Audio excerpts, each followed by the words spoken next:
Ao considerar a conexão ordenada de tudo que há no universo, precisamos entender que nada é acidental ou desnecessário na natureza.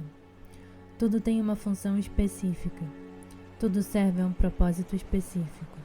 A vida orgânica é um vínculo indispensável na cadeia dos mundos, os quais não podem existir sem ela, assim como a vida orgânica não pode existir sem eles. A vida orgânica transmite diversos tipos de influências planetárias à Terra e serve de alimento para a Lua, ajudando-a a crescer. Mas a Terra também está em crescimento, não em tamanho, mas por estar adquirindo uma consciência maior, uma receptividade maior. As influências planetárias, que eram suficientes em um estágio de sua existência, acabaram tornando-se inadequadas. Quando a Terra começa a exigir influências mais finas, precisa de um aparato receptor mais sutil e sensível.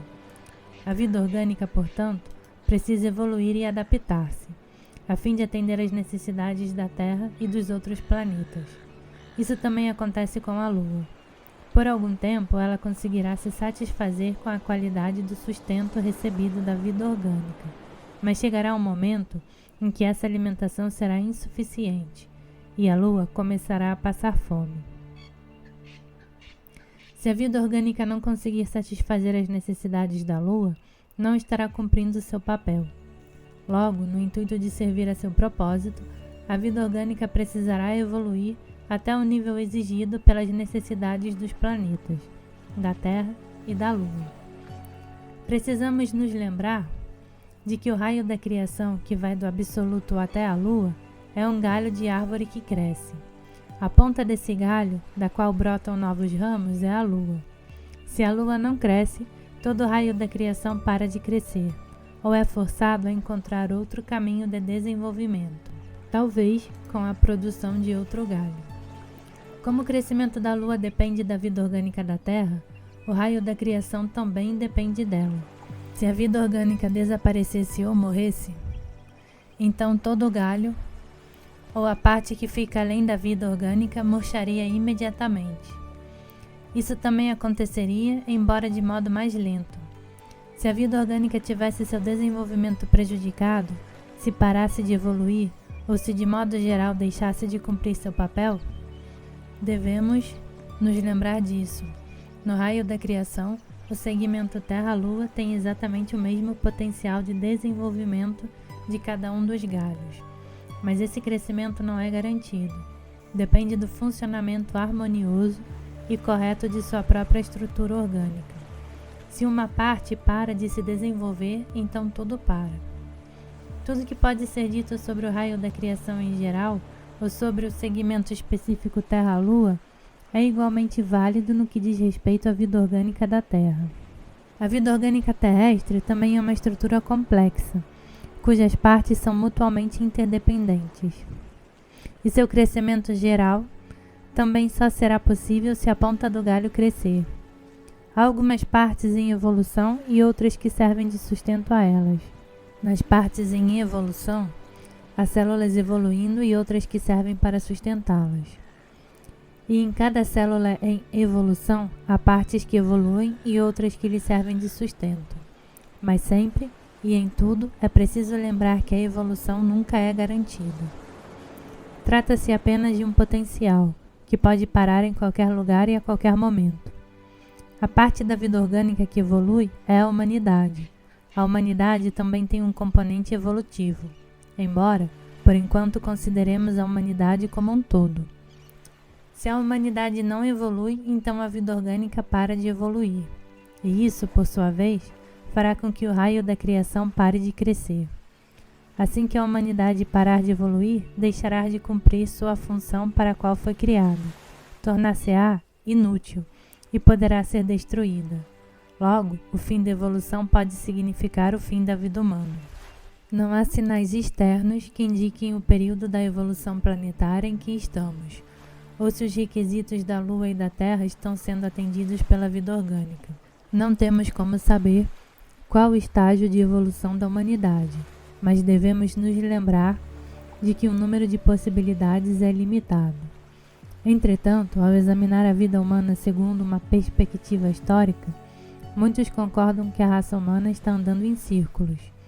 Em um século destruímos tudo o que criamos no outro e, qualquer que tenha sido o progresso tecnológico conquistado em tempos atuais, ele se deu à custa de muitas outras coisas que talvez fossem bem mais importantes. Falando de modo geral, temos todas as razões para acreditar que a humanidade chegou a um impasse em seu desenvolvimento, a partir do qual há um caminho reto que leva à degeneração e à queda. O impasse se dá quando o aparecimento de qualquer coisa é contrabalançado imediatamente por seu oposto, quando a libertação de uma situação provoca a servidão de outra. Se nos lembrarmos das leis das oitavas, veremos que um processo continuado não pode ser redirecionado em um momento qualquer. Ele só pode ser alterado e posto em um novo caminho em determinadas encruzilhadas, que chamamos de intervalos. Entre um intervalo e outro, ele não pode ser alterado. Ao mesmo tempo, se um processo passa por um intervalo e nada acontece, se não há mudança, então, a partir desse ponto, nada mais poderá ser feito. O processo irá continuar como era, desenvolvendo-se segundo leis mecânicas. Mesmo que as pessoas prevejam que ele levará inevitavelmente à destruição, não poderão fazer nada. Mais uma vez, a possibilidade de mudança só existe nos pontos chamados intervalos. Muitas pessoas consideram que a humanidade não está evoluindo como deveria e inventam diversas teorias, as quais, em sua opinião, deveriam transformar por completo a vida humana. Uma pessoa inventa uma teoria, na mesma hora inventa outra teoria, que a contradiz, e ambas esperam que todos acreditem nelas. Embora a vida siga o seu próprio curso naturalmente, continuamos a acreditar em teorias. Sempre imaginamos que temos forças para realizar mudanças. Todas essas teorias evidentemente, tão fantásticas, sobretudo porque ignoram o papel subordinado da humanidade e da vida orgânica no processo cósmico. Teorias intelectuais posicionam o homem no centro de tudo. Tudo existe para nós, o Sol, as estrelas, a Lua, a Terra. Essas teorias ignoram por completo a insignificância do homem, nossa trivialidade, nossa existência transiente. Elas afirmam que, se uma pessoa quiser, ela tem o poder de mudar toda a sua vida, que a condição humana pode ser mudada à vontade.